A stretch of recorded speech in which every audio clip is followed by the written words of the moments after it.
ॐ भूर्भुवः स्वः तत्सवितुर्वरेण्यं भर्गो देवस्य धीमहि धियो यो नः प्रचोदयात्।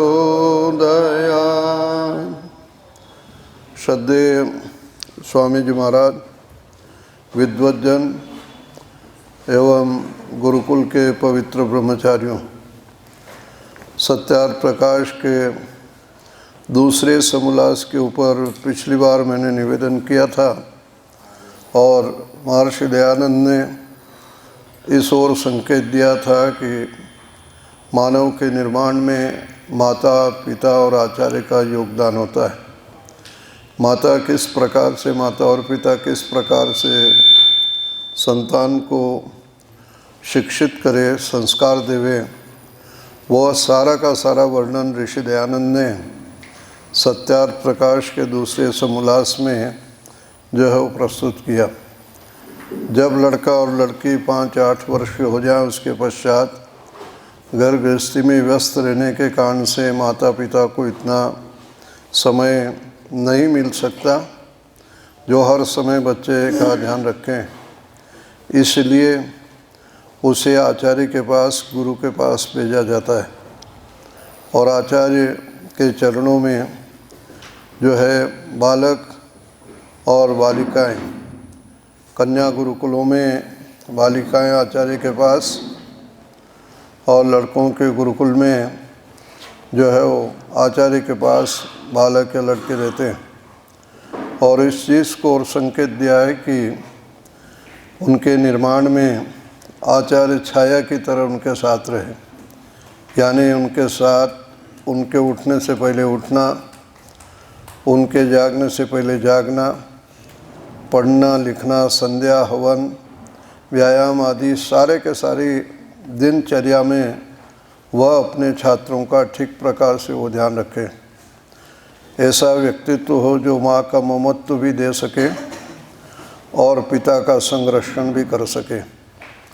इसलिए आचार्य शब्द का अर्थ करते हुए महर्षि यास्क ने लिखा है, आचारम ग्राहयति इति आचार्य, यानी जो अपने आचरण के द्वारा, व्यवहार के द्वारा अपने छात्रों को आचरण सिखलाता हो, व्यवहार सिखलाता हो, उसको आचार्य गुरु कहा गया है।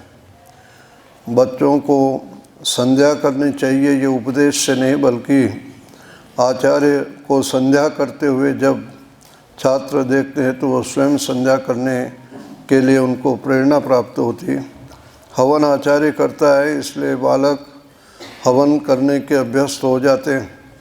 इसी प्रकार से हर कार्य अपने व्यवहार के द्वारा आचार्य सत्य का आचरण करता है, सत्य बोलता है, सत्य जानता है, तो वह छात्र भी जो है अपने जीवन में सत्य का आचरण सीख जाए। इसलिए जिन स्थानों पर छात्रों को भेजा जाता था उसको गुरुकुल कहा गया है। और गुरुकुल के अंदर जो है विद्यार्थी इस प्रकार से अपना अध्ययन करते थे।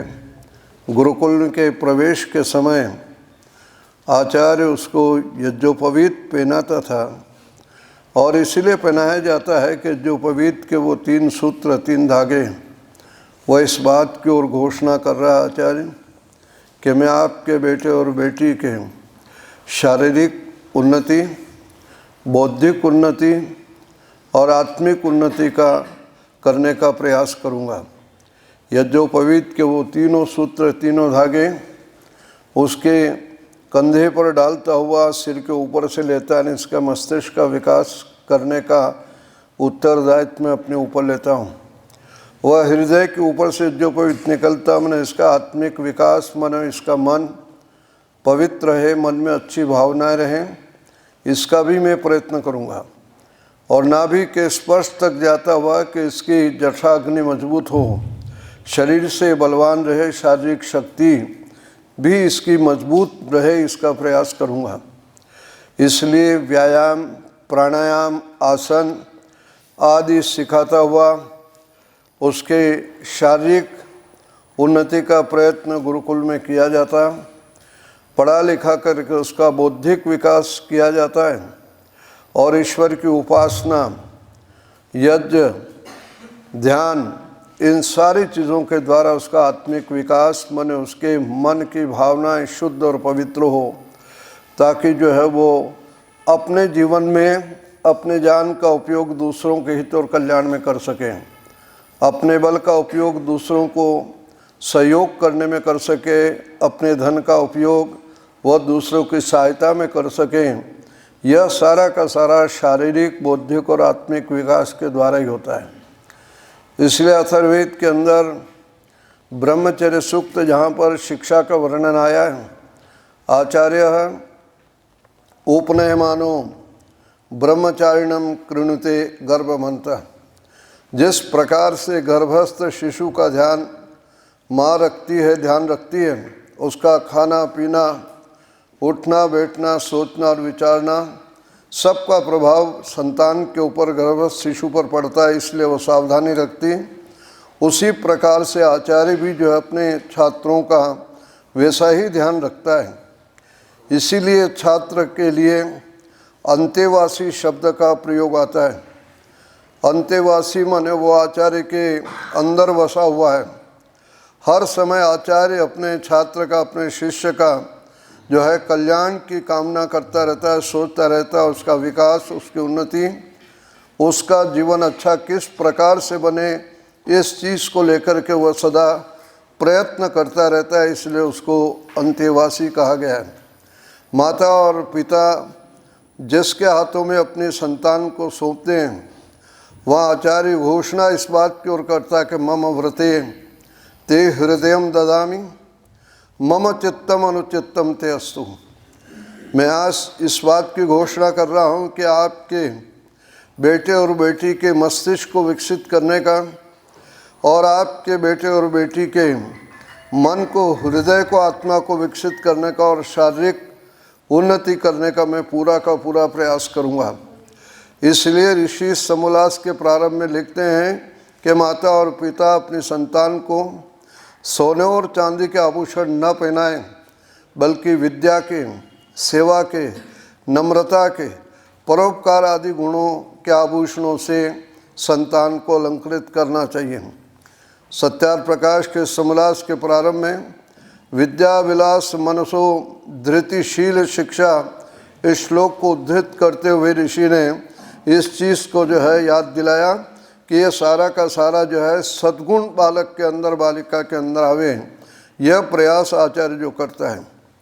ऋषि दयानंद यहाँ पर गुरु और गुरुकुल की चर्चा करते हैं और उपनयन करते हुए गुरु को, जो गुरु उपदेश देता है अपने छात्र को गायत्री मंत्र के द्वारा, और गायत्री मंत्र जहाँ पर याद कराता है, साथ में उसका अर्थ भी समझाता है। इस मंत्र का छंद गायत्री है, यानी 24 अक्षर जिस मंत्र में होते हैं, 8-8 अक्षरों का एक एक पाद होता है, वो मंत्र गायत्री मंत्र कहलाता है।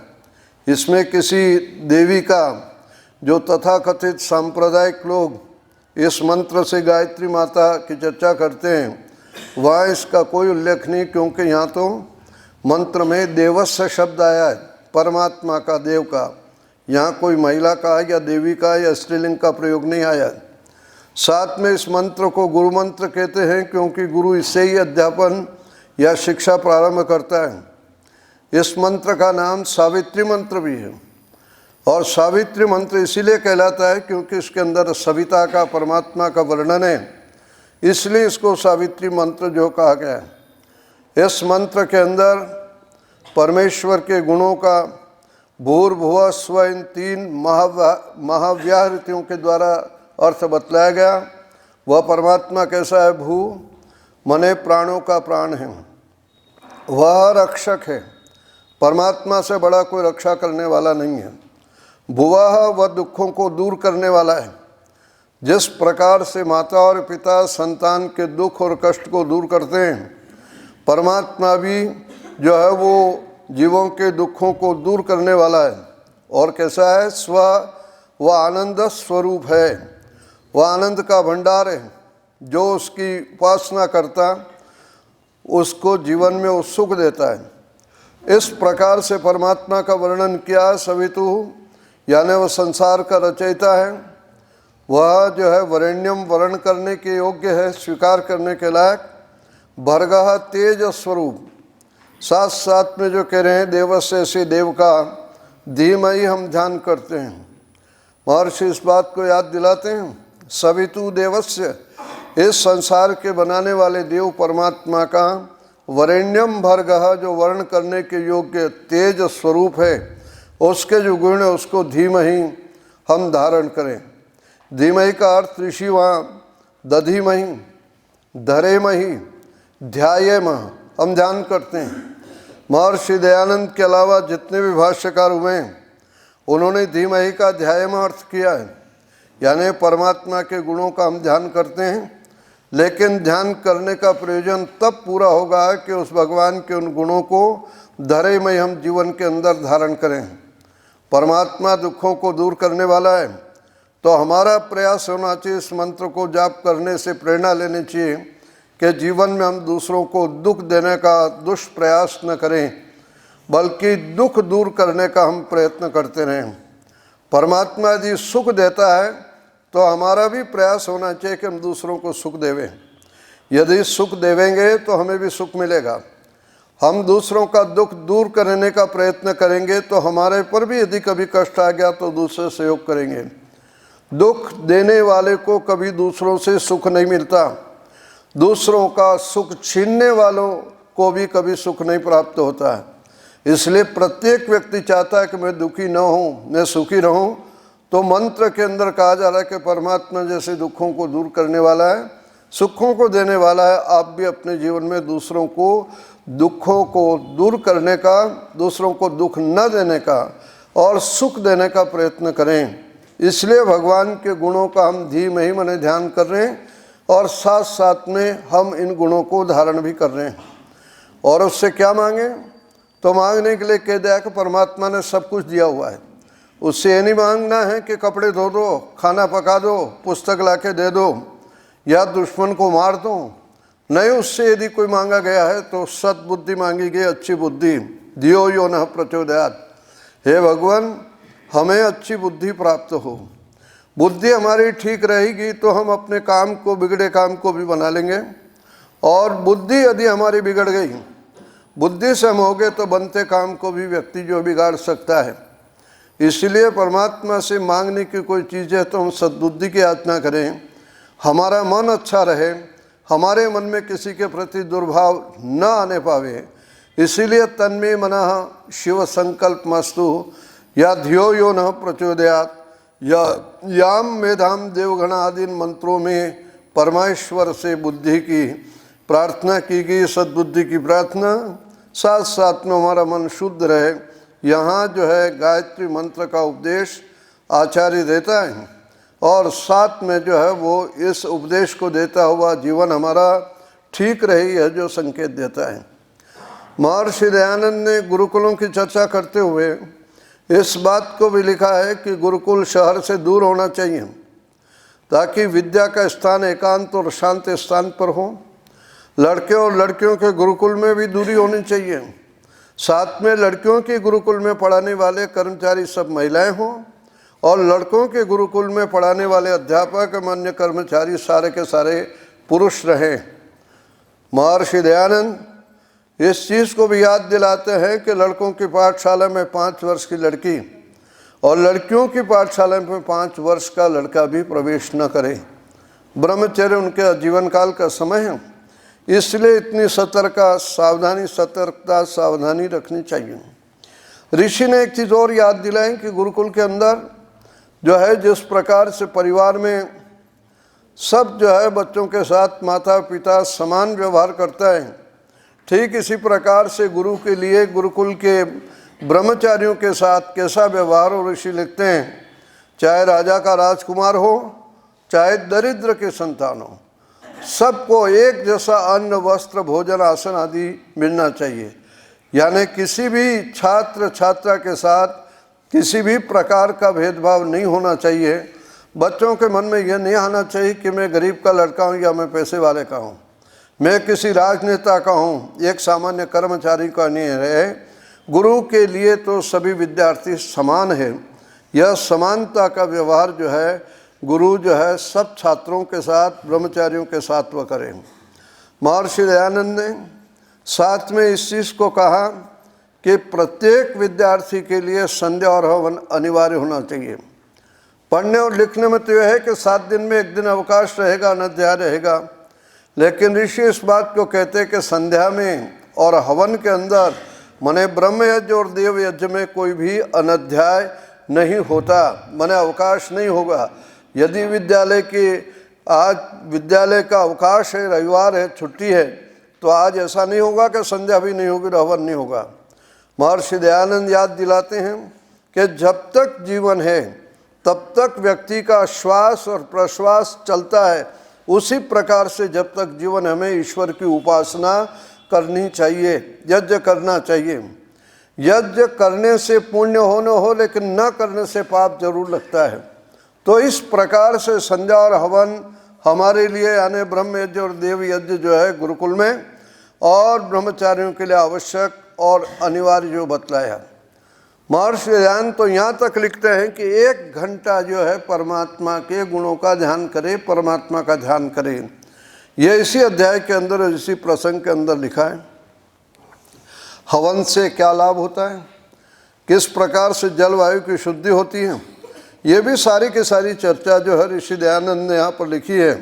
इस चीज़ को लेकर के कि जलवायु यदि जो है वो दूषित होंगे तो उसका प्रभाव हमारे जीवन पर पड़ेगा। और यज्ञ के अंदर जो सामग्री, घी आदि जो डाले जा रहे हैं, ऐसे द्रव्य और पदार्थ जो पौष्टिक हैं, दुर्गंध को दूर करने वाले हैं, रोग के कीटाणु को नष्ट करने वाले हैं, इसलिए यज्ञ करने के द्वारा जो है रोग के कीटाणु नष्ट होंगे, पर्यावरण शुद्ध होगा, अग्नि की में भेदक शक्ति होती है, पदार्थ को सूक्ष्म करने की ताकत यदि किसी में है तो वह अग्नि के अंदर है। व्यक्ति सोना तो नहीं खा सकता है, चांदी वैसे नहीं खा सकता है, लोहा तांबा नहीं खा सकता है, लेकिन अग्नि के अंदर सोने को डाला जाता, कूटा जाता, फिर निकाल के फिर उसको अग्नि में डाला जाता। 100 बार व्यक्ति सोने को अग्नि में डालकर कूटते हैं और उसकी स्वर्ण भस्म बन जाती है, या चांदी की रजत भस्म बन जाती है। वो स्वर्ण भस्म व्यक्ति को जीवनी शक्ति प्रदान करती है। इस प्रकार से पदार्थ जितना सूक्ष्म होगा उसकी शक्ति उतनी बढ़ जाती है। घृत डाला जाता है अग्नि के अंदर। घृत की शक्ति क्षेत्रफल की दृष्टि से और गुणात्मक दृष्टि से, यानी क्वांटिटी और क्वालिटी दोनों ही दृष्टि से उसकी शक्ति हजारों गुना बढ़ जाती है। घी को आयुर्वेद के अंदर विषनाशक कहा गया, इसलिए हरियाणा पंजाब में परंपरा है कि जिस व्यक्ति को सांप काट खाता है लोग उसको घी पिलाते हैं। 25-50 ग्राम गाय का घी उसके शरीर में चला गया तो व्यक्ति मरेगा नहीं, बच जाएगा। तो विष को नष्ट करने की ताकत घी के अंदर है, इसलिए घी को अग्नि में डाला जाता है ताकि विष के कीटाणु नष्ट हो जाए जो वायुमंडल में फैले हुए हैं। हम पानी पीते हैं, पानी के माध्यम से शरीर में आ सकते हैं, खाना खाते हैं, खाने के माध्यम से आ सकते हैं, और इतना ही नहीं, जो श्वास ले रहे हैं उसके माध्यम से भी जो है ये शरीर में पहुंच सकते हैं। व्यक्ति पानी तो साफ सुथरा उबला हुआ या बिस्लेरी का ले लेगा, ये खाना घर का बना खा लेगा, लेकिन वायु का क्या करोगे? आज वायु प्रदूषण कितना हो रहा है, दिल्ली में दिवाली के आसपास कितना वायु प्रदूषण बढ़ जाता है। यदि घर घर के अंदर ये यज्ञ होने लगे तो प्रदूषण को रोकने में बहुत बड़ी भारी सफलता प्राप्त हो सकती है।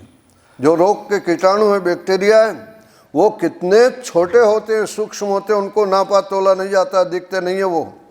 डॉक्टर फुंदलाल अग्निहोत्री अपने ग्रंथ में एक स्थान पर लिखते हैं कि उनको तोला तो नहीं जा सकता है कि, लेकिन कभी कोई तोलने का साहस करे तो तराजू के एक पल्ले के ऊपर खसखस का एक दाना रखो, जो खसखस का दाना बहुत छोटा होता है, और रोग के कीटाणु को उस पर रखो, बैक्टीरिया को रखो, तो 20 अरब की संख्या के बराबर एक खसखस का दाना होगा। आप कैसे बच सकते हो अपने आप को? जो है केवल अग्निहोत्र के अलावा कोई दूसरा रास्ता नहीं है कि व्यक्ति इन रोग के कीटाणु से अपने आप को बचा सके। इसलिए ऋषि दयानंद इस तीसरे समुदास में लिखते हैं कि जब तक राजा महाराजा यज्ञ करते कराते रहे, हमारे घरों के अंदर यज्ञ होता रहा है, हमारा स्वास्थ्य ठीक था। न तो अतिवृष्टि होती थी न अनावृष्टि होती थी। जितनी जरूरत होती थी उतनी जो है बरसात होती थी, पानी बरसता था। वेद के अंदर हम कहते हैं निकामे निकामे न पर्जन्यो भी वर्षतु। वो इसी दृष्टि से कि भगवान जब जब कामना करे, जब आवश्यकता हो तब जो है बरसात होवे। तो वो केवल प्रार्थना से नहीं, हमारे घरों के अंदर घर घर में यज्ञ होता था। इसलिए घरों की चर्चा करता हुआ चाणक्य इस बात को लिखता है कि जिस घर के अंदर यज्ञ नहीं होता हो, जिस घर में ईश्वर की उपासना नहीं होती हो, जिस घर के अंदर वेद मंत्रों की ध्वनि नहीं निकलती हो, वेद पाठ नहीं होता हो, और माता पिता का सम्मान और ध्यान नहीं रखा जाता, अतिथि यज्ञ नहीं होता, उसके लिए कहते हैं कि वो घर तो श्मशान के तुल्य है। वह बड़ा प्रसिद्ध श्लोक है, न विप्रपादोदक कर्दमानी स्वाहा स्वदाकार विवर्जितानि न चेव वेद ध्वनि गर्जितानि श्मशानी तुल्यानि गृहाणि तानि। वो घर घर नहीं है, वो श्मशान के तुल्य। इस प्रकार से ऋषि इस चीज़ को कहते हैं कि देव यज्ञ हमारे लिए, अग्निहोत्र जो है वो हमारे लिए अनिवार्य, हमेशा हमारे अपने घरों में होना चाहिए।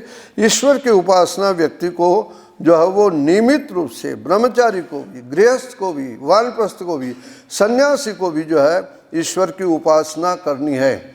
इसलिए जहाँ पर गृहस्थ में पंचमहायज्ञों की चर्चा आती, वानप्रस्थ के अंदर जो है सब कुछ सामान घर पर छोड़ के जाता है वानप्रस्थी, लेकिन हवन के सामग्री अपने साथ लेकर एकांत में वन में जाता है। उसके लिए भी यज्ञ अनिवार्य बतलाया, ईश्वर की उपासना अनिवार्य बतलाई, स्वाध्याय अनिवार्य बतलाया।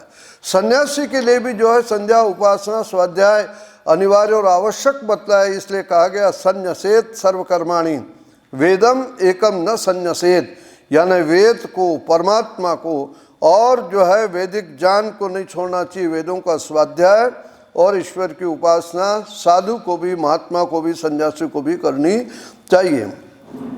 इस प्रकार से ब्रह्म यज्ञ और देव यज्ञ की अनिवार्यता स्वामी जी ने बतलाई। इस तीसरे समोल्लास में ब्रह्मचर्य के काल की चर्चा है, यानी कितने वर्ष का कौन सा ब्रह्मचर्य काल होता है। वहाँ पर जो है 24 वर्ष का, 44 वर्ष का और 48 वर्ष का, जिसको मध्यम उत्तम जो कहा गया, ऋषि ने वहाँ पर आयुर्वेद के प्रमाण दिए हैं। 24 वर्ष तक जो ब्रह्मचर्य का पालन करता है वो कम से कम वाला, और उसके बाद मध्यम स्तर 44 वर्ष का, और उसके बाद जो है 48 वर्ष के जो है उत्तम ब्रह्मचर्य को आदित्य ब्रह्मचारी, रुद्र और वसु, ये नाम अलग अलग आते हैं। 48 वर्ष तक जो है, जो व्यक्ति विवाह नहीं करना चाहता है, गृहस्थ में नहीं करना, प्रवेश होना चाहता है, वो ब्रह्मचर्य से सीधा संन्यास की दीक्षा भी ले सकता है। लेकिन ऋषि वहाँ पर लिखते हैं कि बड़ा कठिन काम है। ये विद्वान योगी स्त्री और पुरुष इसमें सफल हो सकते हैं। स्वामी जी वहाँ पर लिखते हैं, काम के वेग को थाम कर जो है ईश्वर की ओर लगाना बड़ा जो कठिन है। इसलिए जो है विद्वान और विदुषी भी हो और साथ में योगी भी हो, वही इसके अंदर सफल होते हैं।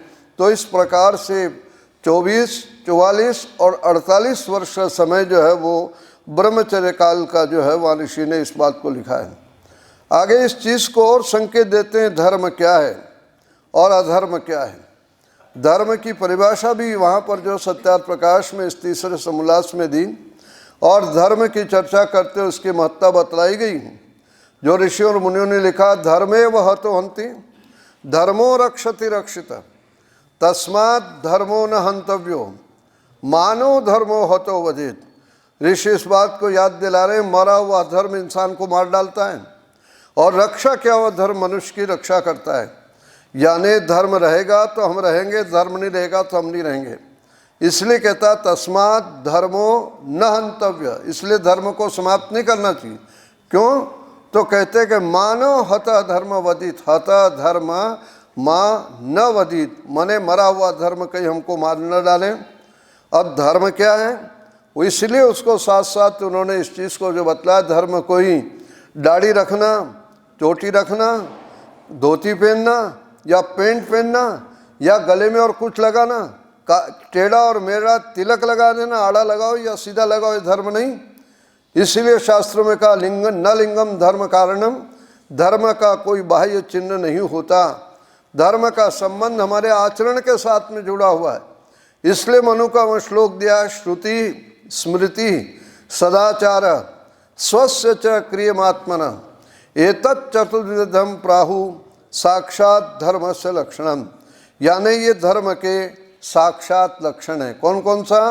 जो है वेद, स्मृति ग्रंथ, सदाचार और स्वस्य आत्मनः प्रियम।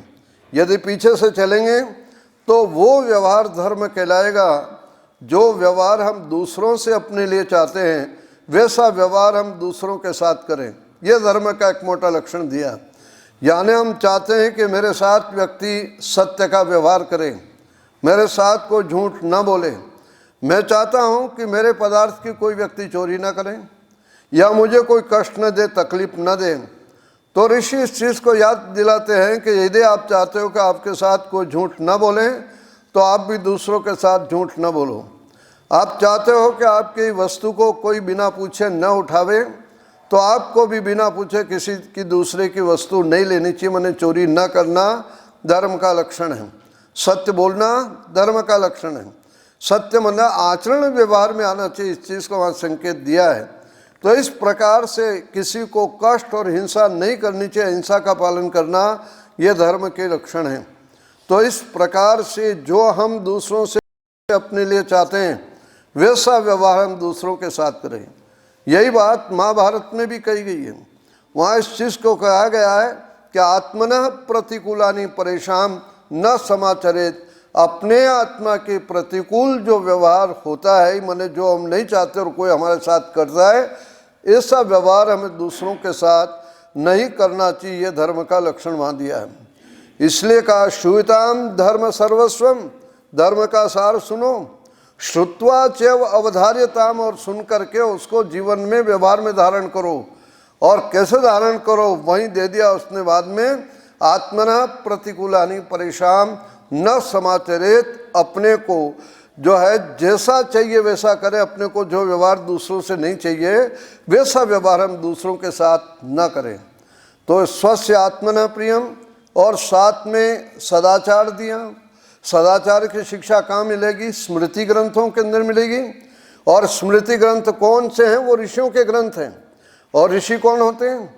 ऋषि द्रष्टा भवति, ऋषि वो होता है कि जो दृष्टा है, यानी जिसने अपने जीवन को यम नियम आसन प्राणायाम इस अष्टांग योग को करते करते जहाँ पर जिसकी समाधि लग गई, धारणा ध्यान समाधि तक पहुँचा है, जिसका जीवन शुद्ध और पवित्र है, उसको जो है साधक को जिसकी समाधि लगी उसको ऋषि कहते हैं।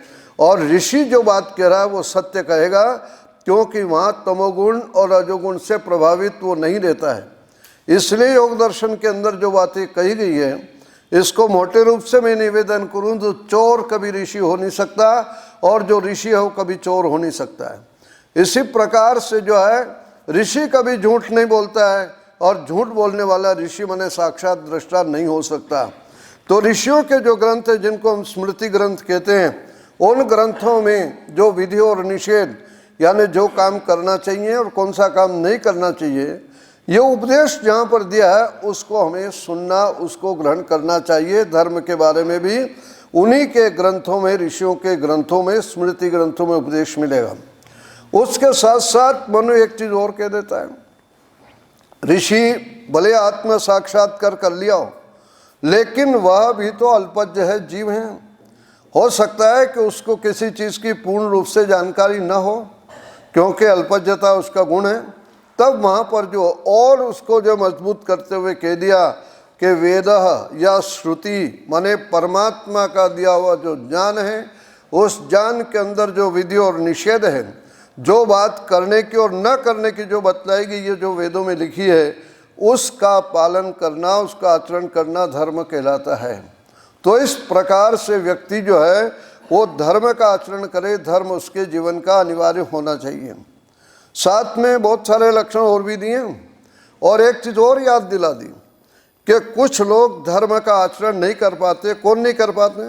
धर्म में उनका मन भी नहीं लगता, संध्या में मन नहीं लगता, सत्संग में उनका मन नहीं लगता। तो इस प्रकार से किन लोगों का मन नहीं लगता है, तो वहाँ दिया है अर्थ कामेषु सक्ता नाम धर्म जानम विधीयते। जो व्यक्ति दिन रात पैसे के पीछे पागल हुआ है, दिन रात पैसा जो है कमाने में लगा हुआ, उसको धर्म की, सत्संग की, उपासना की बात करेंगे, उसका मन उसके अंदर नहीं लगता है। और जो कामी है, भोगी है, विलासी है, उसका भी मन धर्म के अंदर जो नहीं लगता है।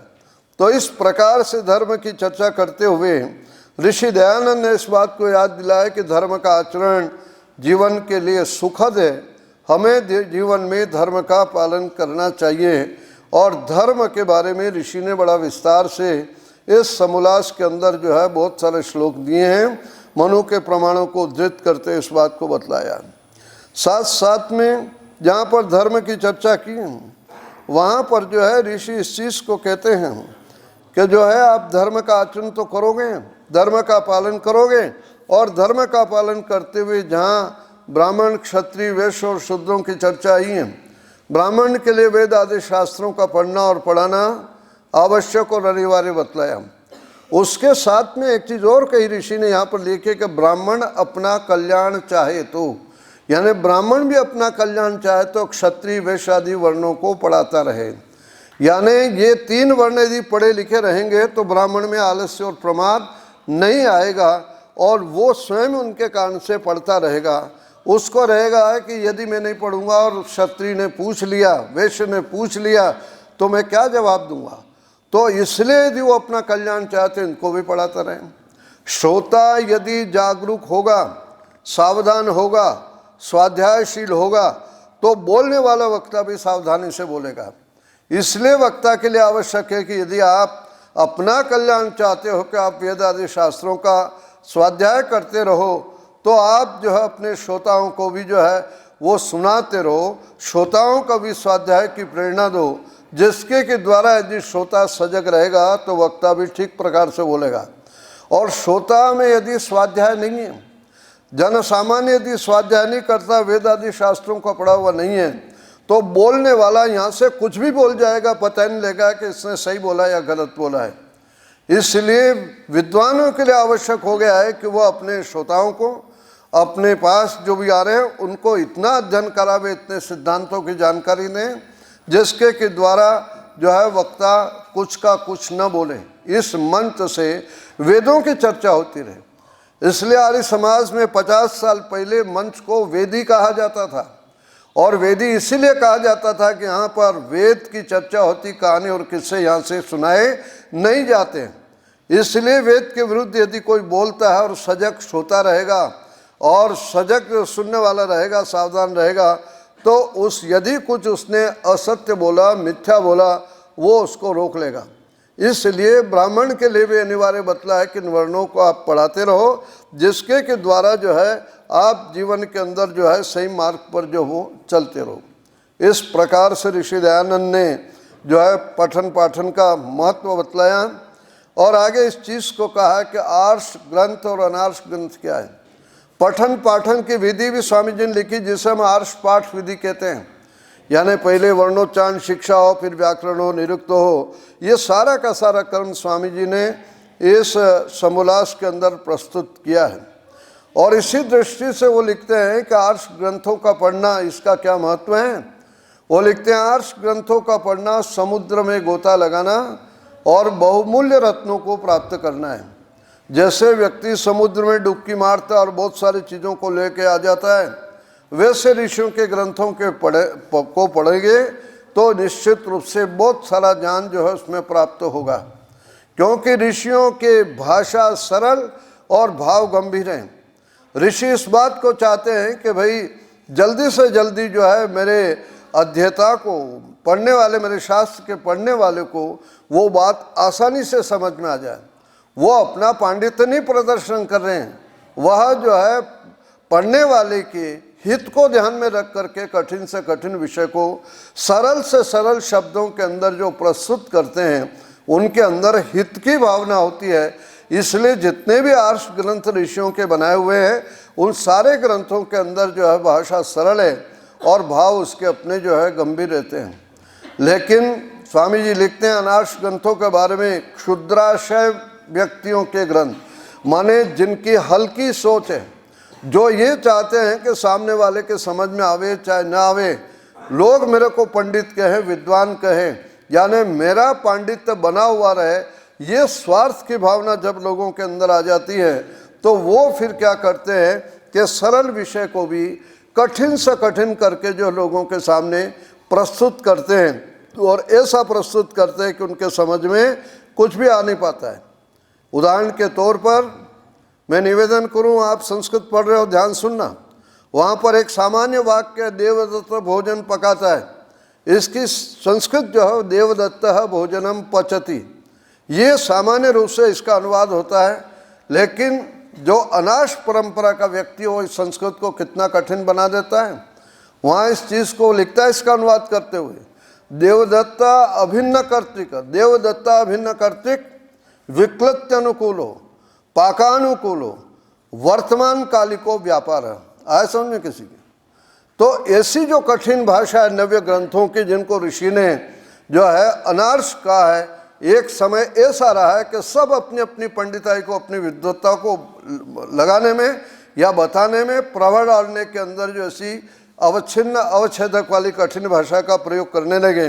इसलिए ऋषि ने कहा है कि जो भाषा सरल, जो इस भाषा के अंदर भाव इतने गंभीर भरे पड़े हैं, चाहे वो रामायण हो, महाभारत हो, मनुस्मृति हो इत्यादि, जो गीता आदि ग्रंथ हो जिसके अंदर श्लोक सरल है लेकिन भाव उसके जो है बहुत गंभीर है, दर्शन शास्त्रों के सूत्र छोटे छोटे हैं लेकिन उसके अंदर भाव जो है बहुत गंभीर, जो जीवन को प्रेरणा देने वाले हैं। इसलिए आर्ष ग्रंथों की महत्ता का ऋषि दयानंद ने बड़ा विस्तार से वर्णन किया है कि मैं आर्ष पाठ विधि के अनुसार जो है ऋषियों के ग्रंथों का स्वाध्याय करना चाहिए।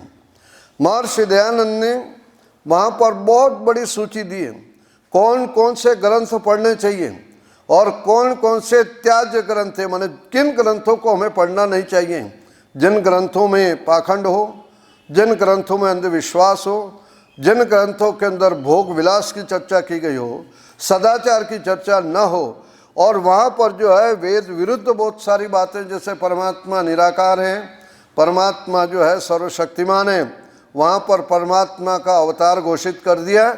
जिन ग्रंथों में इस प्रकार के ग्रंथ जो है प्रमाण के योग नहीं है। ज्योतिष की चर्चा करते हुए स्वामी जी लिखते हैं कि गणित ज्योतिष जो है पठनीय ग्रंथों में है, लेकिन फलित ज्योतिष जो है वह त्याज्य है। उन ग्रंथों के लिए क्या कहते हैं? जब किसी व्यक्ति ने पूछा कि पुराणों में बहुत अच्छी बात है, पुराण पढ़ने चाहिए, तो वहाँ पर जो उसमें भी तो कुछ बातें अच्छी है, तो स्वामी जी ने कहा कि जिस भोजन में कोई व्यक्ति थोड़ा सा भी जहर डाल देगा तो विष मिश्रित अन्न त्याज्य होता है, उसको कोई खाता नहीं। किसी के सामने आप खीर बनाओ और उसके सामने थोड़ा जहर डाल दो और फिर कहो भाई खा लो इसको, तो कोई व्यक्ति उस खीर को नहीं खाता। इसी प्रकार से जो है बहुत सारा जो है वेद विरुद्ध बातें जिन पुराणों के अंदर या जिन अनार्ष ग्रंथों के अंदर आई है, वो त्याज्य ग्रंथ है, पढ़ने के ग्रंथ नहीं है। जहाँ पर गणित ज्योतिष जिसमें सूर्य की, चंद्रमा की, पृथ्वी की गति का वर्णन आता है, दिनों रात का पता लगता है, महीने का पता लगता है, वर्ष का पता लगता है, वहाँ पर फलित ज्योतिष के अंदर जो लिख दिया है कि ये नक्षत्र शुभ है और ये अशुभ है, इस दिन यात्रा करनी और इस दिन यात्रा नहीं करनी, इस प्रकार का जो अंधविश्वास डाल दिया गया, जिसके कारण से जो व्यक्ति जो है हर चीज़ सोचने और विचार का काम करने वाला है, लेकिन धर्म के नाम पर, ज्योतिष के नाम पर अनेक प्रकार से पाखंडों में पहुंच जाता है। जैसा मैंने पहले भी निवेदन किया था कि पृथ्वी जो सूर्य के चारों तरफ चक्कर लगाती है, जिस मार्ग पर चलती है उसको क्रांति वृत्त कहते हैं, और वो गोलाकार जो सूर्य के चारों तरफ घूम रही है, क्रांति वृत्त के साइड में चाहे दाएं हो चाहे बाएं हो, जो सूर्य जैसे देदीप्यमान जो लोग होते हैं जिनको नक्षत्र कहा जाता है, और वो नक्षत्र जो 27 है, वैसे तो हजारों नक्षत्र है, लेकिन क्रांति वृत्त के साइड में उसके पास सूर्य जैसे 27 नक्षत्र है, जिसको चित्रा, मगा, ज्येष्ठा, विशाखा आदि कहते हैं। उन 27 नक्षत्रों में किसी किसी नक्षत्र को बड़ा अशुभ कह दिया गया, और इस प्रकार से ज्येष्ठा नक्षत्र सूर्य से 9 करोड़ गुना बड़ा है। छोटा नहीं है। सूर्य आप जानते हो पृथ्वी से 13 लाख गुना बड़ा सूर्य है, और सूर्य से ज्येष्ठा के लिए कह रहे हैं कि सूर्य से कितना बड़ा हो, 9 करोड़ गुना सूर्य से वो बड़ा, इसलिए उसका नाम ज्येष्ठा है। और ज्येष्ठा नक्षत्र के लिए, क्योंकि दिन के हिसाब से पृथ्वी के परिक्रमा से तो 13.5 दिन पृथ्वी एक एक नक्षत्र पर रहती है, लेकिन चंद्रमा जो है वो एक एक दिन एक एक नक्षत्र पर रहता है। और एक एक नक्षत्र का वर्णन करते हुए जब ज्येष्ठा नक्षत्र का फलित ग्रंथों में, फलित ज्योतिष में वर्णन किया, तो वहाँ लिख दिया है कि ज्येष्ठा नक्षत्र में पैदा होने वाला बालक यदि प्रारंभ की 6 घटी के अंदर, माने आप देखो कि 60 घटी का 24 घंटे का 60 घटी होती है, यानी 24 मिनट की एक घटी होती है, और 24 मिनट का 6 में गुणा कर दो, 2 घंटे और 24 मिनट आते हैं। प्रारंभ के 2 घंटे और 24 मिनट में बच्चा पैदा होगा तो ज्येष्ठादो मातृ जननी हन्यात, नानी मर जाएगी।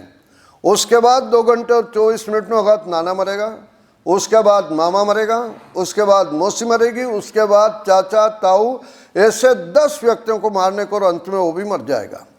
ये श्लोक जो है मूढ़ चिंतामणि के पीयूषधारा में लिखा हुआ है। जब बच्चा को ज्येष्ठा नक्षत्र में हो जाए तो बड़ा अनिष्ट हो जाएगा, भाई इसको हम क्या करें। तो वहाँ उपाय लिख दिया कि 108 ब्राह्मणों को भोजन खिलाओ, उनको दक्षिणा दो, और दक्षिणा में भी सोना आदि की उनको दक्षिणा दो, या अनिष्ट का निवारण हो जाएगा। यानी परमात्मा के अनुशासन को तोड़ने वाले कुछ दलाल हो गए जो अपने आप को कहते हैं हमको खिलाओ पिलाओ और दक्षिणा दो, इस अनिष्ट का निवारण कर लेंगे। तो ये कोई नक्षत्र शुभ और अशुभ नहीं होता, सारे नक्षत्र हमारे लिए सुखदायक है, प्रकाश देने वाले। इसलिए वेद के अंदर का समास छंदो समास नक्षत्राणी, सारे नक्षत्र हमारे लिए सुखद हैं। तो इस प्रकार से कोई नक्षत्र सुखदायी कोई दुखदायी है, ये लोगों ने इस जो है नक्षत्रों के नाम पर, ज्योतिष के नाम पर मिला दिया गया। इसी प्रकार से मूल नक्षत्र की चर्चा आती है आयुर्वेद के अंदर। वहाँ पर जो है व्यक्ति के मरने से पहले उसके कुछ लक्षण अलग अलग चिकित्सक को दिख जाते हैं, जिनको अरिष्ट लक्षण कहते हैं। यानी वह जो है व्यक्ति 5 दिन जिएगा, 7 दिन जिएगा, 10 दिन जिएगा, ये चिकित्सक को पता लग जाता है। तो चरक माँ इसको कह रहा है कि जब ऐसा तुम्हें दिखलाई देने लगे तो रोगी को लूटने का काम मत करो, रोगी को मत बताओ, उसके पारिवारिक जनों को बता दो और उसको कहो कि भाई ले जाओ और उसकी सेवा करना, अब इसका जीवन ज़्यादा नहीं। वहाँ पर यह कहा गया है, इसलिए वहाँ अरिष्ट मूलम शब्द आया, और इसी बात को वहाँ लिख दिया गया है कि जिस प्रकार से फल आने से पहले फूल आते हैं, ठीक इसी प्रकार से जो है मरणासन्न व्यक्ति के कुछ लक्षण दिखलाई देते हैं। तो अरिष्ट और मूल इस चीज़ को पकड़ लिया उन्होंने, वो चिकित्सा के अंदर आ रहा है, इस चीज़ का वर्णन किया, भाई इसमें लक्षण दिखलाई देना। और अथर्ववेद के अंदर मूल नक्षत्र का 27 नक्षत्र अथर्ववेद के 19वें कांड के अंदर इनके जो है नाम है। अरिष्टम मूलम चिकित्सा वाले आयुर्वेद का वो वाक्य पकड़ लिया। इधर फलित ज्योतिष ने इस चीज़ की चर्चा कर दी कि जो अरिष्ट मूल नक्षत्र में पैदा होगा तो निश्चित रूप से वह जो है किसी के अनिष्ट का कारण बनेगा। इसलिए कह दिया है कि उसका पिता मर जाएगा। दिवा जातम तो पितरम रात्रो तो जन्निम तथा, और रात में यदि बच्चा पैदा हुआ तो माँ मरेगी, दिन में हुआ तो पिता मरेगा। इसलिए नियम बना दिया है कि वहाँ पर जो है इस चीज़ को कह दिया कि समाष्टकम व पिता न तत्मुखम अवलोकित, यानी परित्यजत तु बालकम, ये दीजिए अभुक्त मूल वे भवम परित्यजत तु बालकम, यानी मूल में यदि बच्चा पैदा हुआ है तो उसका परित्याग कर दो, या फिर ऐसा कर लो कि 8 साल तक पिता उसका मुंह न देखे। ये मूल नक्षत्र के नाम पर अनेक पाखंड जो है फलित ज्योतिष के इन ग्रंथों में फैलाया हुआ है। ऐतिहासिक घटना है, तुलसीदास जी का जन्म जो है मूल नक्षत्र में हुआ। उनके पिता का नाम था आत्माराम दुबे। वो छोटा बच्चा था 2, 4, 6 महीने का, तब तक तो माँ ने उसको आंचल में छिपा के रखा। जब वो बैठने लगा और घुटने के बल थोड़ा सरकने लगा तो आत्माराम दुबे की पत्नी को लगा कि कहीं ये बच्चा सरकता सरकता मेरे पति के सामने चला गया और मेरा पति मर जाएगा तो मैं विधवा हो जाऊंगी, क्योंकि वहाँ इस चीज़ को लिखा है कि अभुक्त मूल वे भवम मूले भवम परित्यजत तु बालकम, बालक को छोड़ देना चाहिए। या और ज़्यादा आपका उसके प्रति मोह है तो समाष्टकम वाह, भाई 8 वर्षक पिता तत्मुखम न अवलोकित, पिता उसका मुंह नहीं देखे। आप आश्चर्य करोगे, आत्माराम दुबे की पत्नी ने उस बालक को अपने दूर के किसी रिश्तेदार के घर छोड़ के आ गई। आत्माराम दुबे खूब पूछते रहे, लेकिन उसकी पत्नी ने उनको नहीं बताया कि लड़का तुम्हारा कहाँ पर है। 8-9 साल का जब वो आज हो जाता है, उसके बाद वो उसको घर लाती है। यह पीड़ा, यह कसक तुलसीदास को जीवन भर रही है। इसलिए अपनी इस पीड़ा को, उनका एक ग्रंथ तो रामचरितमानस आप सब जानते हो, दूसरा एक और ग्रंथ है हिंदी का कवितावली। उस कवितावली में तुलसीदास अपनी पीड़ा का वर्णन करते हुए लिखते हैं कि मैं कैसा अभागा हूँ कि मेरे पैदा होने पर मिठाइयाँ नहीं बांटी गई, गीत नहीं गाए गए, बधाई नहीं दी गई, और मुझे कैसे घर से बाहर निकाल करके फेंका। वो लिखता है, त्यजो कुटिल कीट जूं माता पिता हूँ। माता और पिता ने जिस प्रकार से एक विषैले कीड़े को घर से बाहर निकालते, सांप बिच्छू आदि को, वैसे मुझे घर से बाहर जो निकाल दिया। आज भी बहुत अंधविश्वास, जो आप आश्चर्य करोगे, मूल नक्षत्र के नाम पर आज भी ये जो अफलित ज्योतिष वाले लोगों को भ्रमित करते रहते हैं, और पता नहीं कितना इनके अंदर जो अंधेरा डालते रहते हैं। तो ये जो स्थिति नक्षत्रों की जो बनी हुई है कि भाई इसमें जो होगा, गुरु अस्त हो रहा, गुरु बृहस्पति ग्रह, गुरु अस्ते पतिमन्यात, गुरु अस्त हो रहा है, माने पूर्व पश्चिम सूर्य जैसे जाता है निकलता है, ये भी सब घूम रहे ग्रह उपग्रह। तो वो कह रहा है कि यदि गुरु अस्त हो रहा और उस समय लड़की का विवाह है तो पतिमन्यात, पति मर जाएगा। शुक्रास्ते चैव कन्याकाम, और शुक्र अस्त हो रहा और उस समय विवाह किया तो लड़की मर जाएगी। तो इस प्रकार की जो चर्चा की, तस्माद अस्तम विवर्जेत, माने गुरु और उसको जो आपको अलग, उसको हटा करके बच्चों का विवाह करना चाहिए। मंगल और मंगली के नाम पर कितना पाखंड है, कभी आप सोचो। आर्य समाज से जुड़े हुए आपको इस चीज़ का अनुभव नहीं होगा। यानी लड़का यदि मंगल ग्रह, ये सारे ग्रह जो है, जो 12 राशियां बनी, 12 खाने जो है, एक गोलाकार चक्र के 12 खाने हैं। उन 12 खानों में पहले में, चौथे में, 7वें में, 8वां और 12वें में यदि उस समय सूर्य वहाँ पर रहा है और बच्चे का जन्म हो गया है, तो उस लड़के का नाम मंगल रख देंगे, लड़की का नाम मंगली रख देंगे। और इस बात का अंधविश्वास फैला रखा है कि मंगल का मंगली के साथ ही विवाह होना चाहिए, यदि दूसरे के साथ हो गया तो एक दूसरे को मार डालेंगे। और क्या कमाल कर रखा है इन लोगों ने, जो है ग्रहों को, जो है मंगल को जो क्षत्रिय के दिया है, बृहस्पति को ब्राह्मण लिख दिया है, बुध को इन्होंने वैश्य लिख दिया, शनि को शूद्र लिख दिया है। ब्राह्मण, क्षत्रिय, वैश्य और शूद्र तो मनुष्यों में होते हैं। मैं कहने लगूं कि माइक ब्राह्मण है, ये जो टेबल है ये क्षत्रिय है, चद्दर है वैश्य है, तो लोग क्या कहेंगे, पागल ही है। लेकिन वहाँ लिखा हुआ इस चीज़ को लोगों को भ्रमित करते हैं और कहते हैं कि मंगल का मंगली के साथ विवाह होना चाहिए। जब कोई लड़का नहीं मिलता है तो उसके रास्ते भी निकाल लेते दक्षिणा लेके कि भाई पेड़ से पहले कर दो, एक तलवार गाड़ के हथियार से घुमा दो उसको, उसके बाद दूसरे से कर दो। तो इस प्रकार से ऋषि दयानंद ने फलित ज्योतिष का जो खंडन किया है और जन्म पत्र को जो शोक पत्र कहा, वो इसी दृष्टि से ऋषि दयानंद ने जो है अनार्ष ग्रंथों के पठन पाठन का निषेध किया। त्याज्य ग्रंथों में बहुत सारे ग्रंथ, तीसरे समोल्लास में पढ़ोगे तो ये फलित ज्योतिष के ग्रंथों का भी ऋषि दयानंद ने, पुराणों का भी निषेध इसी दृष्टि से जो वो किया हुआ है। तो कौन से ग्रंथ अपने को पढ़ने चाहिए और कौन से ग्रंथ नहीं पढ़ना चाहिए, ये सारी चर्चा की। उसके साथ साथ में एक और अंधविश्वास था कि अपने यहाँ 6 दर्शन है, न्याय, वैशेषिक, सांख्य, योग, वेदांत और कौन सा है, मीमांसा। तो ये जो 6 दर्शन दिए हुए हैं, लोगों में मान्यता थी कि ये एक दूसरे का विरोध करते हैं।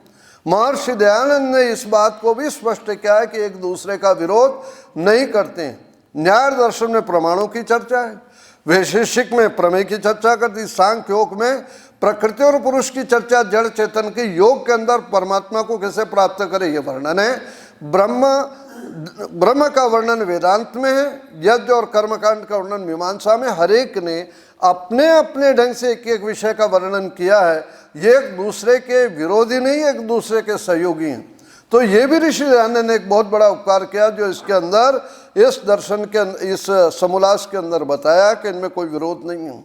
स्वामी जी ने बहुत सारे सूत्र दिए हैं, दर्शनों को लेकर लक्षण भी किए कि पृथ्वी किसे कहेंगे, पानी में क्या गुण होंगे, पृथ्वी में क्या गुण होंगे, अग्नि में क्या गुण है, सारे के सारे बतला है जो दर्शनों का अनेक सूत्र दिए। क्या नित्य है और क्या अनित्य है। सत अकारणवत नित्यम वैशेषिका दिया है, यानी नित्य कौन होगा, जो सत होगा, जिसकी हमेशा सत्ता रहेगी, और अकारण जिसका कोई कारण नहीं होगा। इस माइक का तो कारण जो है लोहा है, इसी प्रकार से इसका कारण जो रुई या सूत है, हमारे शरीर का कारण पंचभूत है। तो जिसका कोई कारण नहीं होता वो नित्य होता, माने प्रकृति का कोई कारण नहीं है, प्रकृति अपने आप में सबके कारण है, जीवात्मा का कोई कारण नहीं है, परमात्मा का कोई कारण नहीं है। तो नित्य जो है ईश्वर, जीव और प्रकृति है। ये सांसारिक पदार्थ जो है ये नित्य नहीं है। इस प्रकार से बड़ा विस्तार से जो वर्णन जो इस तीसरे समोल्लास में किया है महर्षि दयानंद ने। जहाँ पर इन विषयों की चर्चा की, लड़कों के पढ़ने और पढ़ाने की, वहाँ पर एक चीज़ और बतला है कि जैसे लड़के को पढ़ने का अधिकार है वैसे लड़की को भी पढ़ने का अधिकार है। ब्राह्मण क्षत्रिय वैश्य जैसे पढ़ते हैं, शूद्र को भी पढ़ने का अधिकार है। और वहाँ पर स्त्री शूद्रो नाधियाताम इति श्रुते कह करके जो लोगों को भ्रमित किया जाता था, ऋषि ने उनका भी खंडन किया है और याद दिला है कि इमाम मंत्रम पत्नी पठेत, ये मंत्र पत्नी पढ़े, यदि पढ़ी लिखी नहीं होगी तो वह कैसे बोलेगा। और शूद्र के लिए यथेमाम वाचम कल्याणी मावदानी जनेभ्य मंत्र में जो है ऋषि कह रहे हैं कि जनेभ्य आ रहा है, सभी वर्णों के लिए आ रहा है, सब पढ़ सकते हैं, सब सुन सकते हैं। शूद्र उसी को कहा गया कि पढ़ाने पर भी जिसको कुछ नहीं आता, जो अविद्या, अन्याय और अभाव इन दुखों को दूर करने के लायक जो नहीं है, शारीरिक श्रम के द्वारा जो इन तीनों का सहयोग करता है, उसको शूद्र कहा गया है। इसलिए सबको पढ़ने का अधिकार है। लड़कियों को अपने यहाँ पढ़ने की परंपरा नहीं थी। ईसाइयों की पाठशाला थी जहाँ लड़कियाँ पढ़ती थी। स्वामी श्रद्धानंद की लड़की वेदवती उसका नाम था, 8-10 साल की रही होगी, और जो पाठशाला से पढ़ करके आई तो वहाँ घर पर खेल रही है छोटी बच्ची, और खेलते खेलते गुनगुना रही, ईसा ईसा बोल तेरा क्या लगेगा मोल, ईसा मेरा राम रमैया, ईसा मेरा कृष्ण कन्हैया। यानी वो पढ़ाने के साथ साथ ईसा का जहर भी बच्चों के दिमाग में घोल रहे थे। जब स्वामी श्रद्धानंद ने, उस समय तो लाला मुंशीराम थे, वकील थे वो, उन्होंने जब इस पद्य को सुना, उसके बाद में दूसरे दिन से अपनी बेटी को जो है पाठशाला जाने से रोक दिया और आर्य समाज के उन अधिकारियों के साथ मिल करके कन्या पाठशाला जालंधर में खोली। वही पाठशाला माध्यमिक और उच्च माध्यमिक और आगे चल करके कन्या महाविद्यालय के नाम से जालंधर में विख्यात हुआ। तो आर्य समाज ने लड़कियों की पाठशाला के लिए भी बहुत बड़ा संघर्ष किया है। जैसे लड़का पढ़ता है वैसे लड़की भी पढ़ सकती है। जैसे ब्राह्मण का बालक गुरुकुल में प्रवेश होता है और पढ़ता है, वैसे शूद्रों के बालक भी जो है वो गुरुकुलों में पढ़े, वो आचार्य आदि उनको उपाधियाँ इसी प्रकार से दी गई। तो ऋषि दयानंद ने मानवता को ध्यान में रख करके सबको पढ़ने का पूरा अधिकार है, इस चीज़ को उन्होंने जो है याद दिलाया है कि भाई सब पढ़ सकते हैं, कोई एक नहीं पढ़ सकते हैं। ऋषि लिखते हैं कि यदि पुरुष पढ़ा लिखा होगा और पत्नी यदि उसकी पढ़ी लिखी नहीं है तो एक विद्वान है, एक अविदुषी है। तो वहाँ कहते हैं कि रोज घर में देवासुर संग्राम रहेगा। और लड़की पढ़ी लिखी है और लड़का पढ़ा लिखा नहीं है, पति पत्नी दोनों, एक पढ़ा लिखा एक अनपढ़, तो वहाँ पर कहते हैं कि वहाँ पर भी जो है देवासुर संग्राम होगा। इसलिए लड़के को पढ़ने का जैसा अधिकार है, लड़की को भी उसी प्रकार से पढ़ना चाहिए। यदि पढ़ी लिखी लड़कियाँ नहीं होती तो गार्गी और मैत्री कैसे बनती। केकई आदि रानियाँ जो है राजा के साथ युद्ध के मैदान में किस प्रकार से सहयोग करती, तो अनेक प्रमाण दिए, तर्क दिए हैं कि जैसे जो है पुरुष को पढ़ने का अधिकार है वैसे जो महिला को भी पढ़ने का उतना ही जो अधिकार है। तो ये चर्चा वहाँ पर की।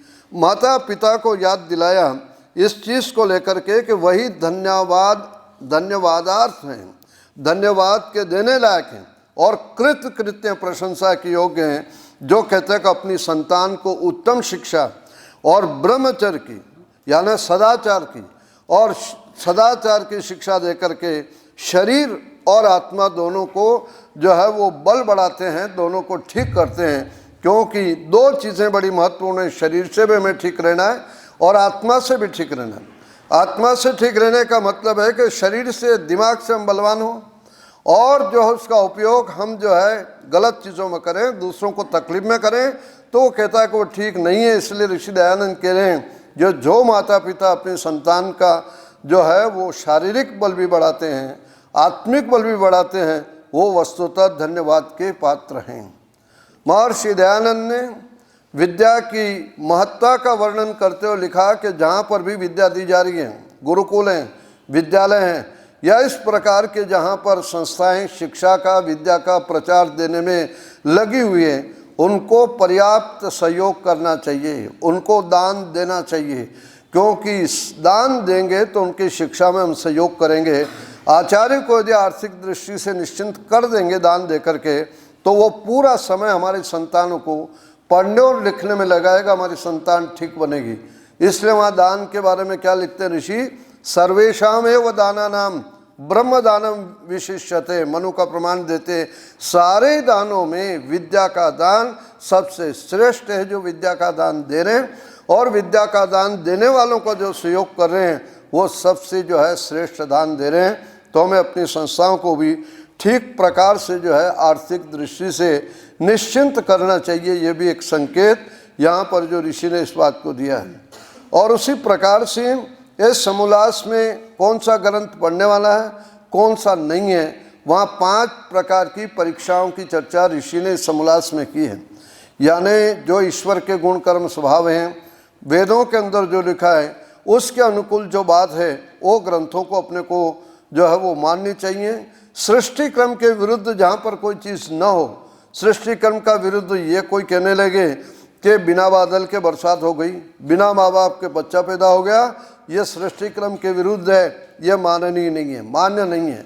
साथ साथ में आप्तोपदेश माने जिन लोगों का हृदय निर्मल, शुद्ध और पवित्र हो गया है, वो जो बात कहते हैं वो माननीय, और जो अपने को अच्छा लग रहा है वही दूसरों के साथ अच्छा करें, आत्मा के अनुकूल व्यवहार करें।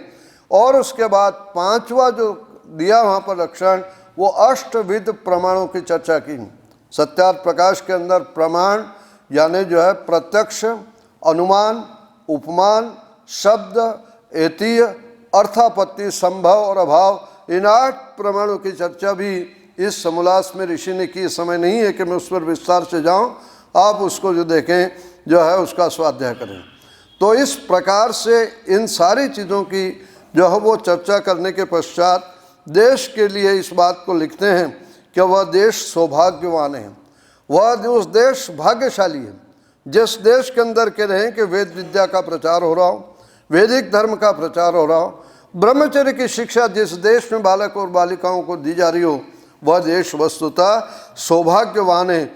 मने अपने देश को मजबूत करने के लिए जो ऋषि कह रहे, तो वेद प्रचार होना चाहिए, दूसरा जो है वैदिक शिक्षा होनी चाहिए, और तीसरा ब्रह्मचर्य का पालन होना चाहिए। यही जो उन्नति के साधन है, जो जिस देश के अंदर ये चीज़ें होंगी देश सौभाग्यवान होगा।